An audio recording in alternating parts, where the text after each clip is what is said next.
Quarta corsa, cavalli anziani, 9 al via, 1 Winner Best, Davide Cangiano, 2 Volo Rivarco P, Enrico Bellei, 3 Top Capi, Edoardo Locisano, 4 Velletri Jet, Vincenzo Piscoglio, 5 Voilà Buio, Roberto Vecchione, 6 Victory Show, Marco Volpato. In seconda fila 7 Velox Mail, Edoardo Baldi, 8 Sheridan Treb, Adrian Gioni, 9 Sergiti, François Conigliaro. Rinuncia al lancio Victory Show. Stacco della macchina, veloci, Top KPS, Velletri Jet e Vola Buio. Stacco violento.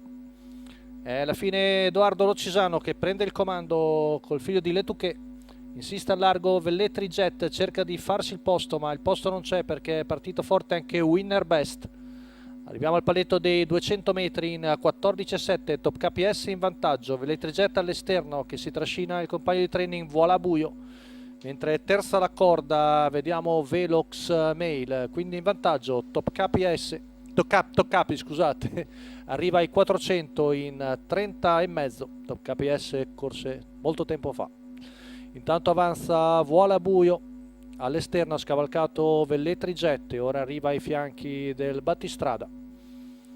Arriviamo al paletto dei 600 metri passati da Top Capi in 46,6. Passaggio davanti alle tribune, si sono formate diverse pariglie. Dietro a Top Capi c'è il numero 1 di Winner Best a precedere Velox Mail lungo la corda Sheridan Treb, mentre il treno esterno è composto da Vola Buio, Velletri Jet, poi Volo Rivarco OP e Sergiti con Victory Show che accenna alla terza ruota. Il primo giro è andato via in 1-2-4, ma siamo ormai già al compimento del chilometro passato dal figlio di Letuché in 1,18 secco.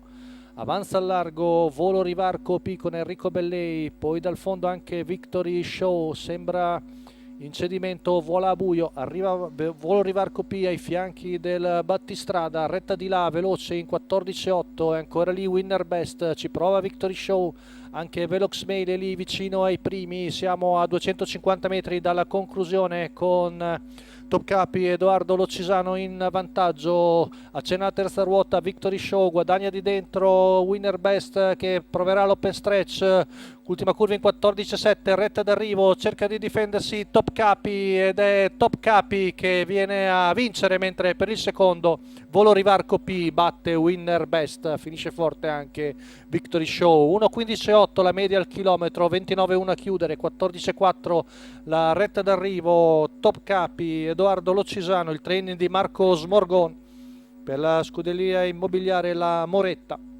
vengono a vincere da Battistrada. Baio Scuro 1,88 la sua quota, rivediamo Top Capi vincere, rivediamo ancora lotta per le piazze, sicuramente secondo è Volo Rivarco P, mentre per il terzo ci è sembrato Winner Best lungo la corda, rivediamo, sì è Winner Best che conserva il terzo posto su Victory Show.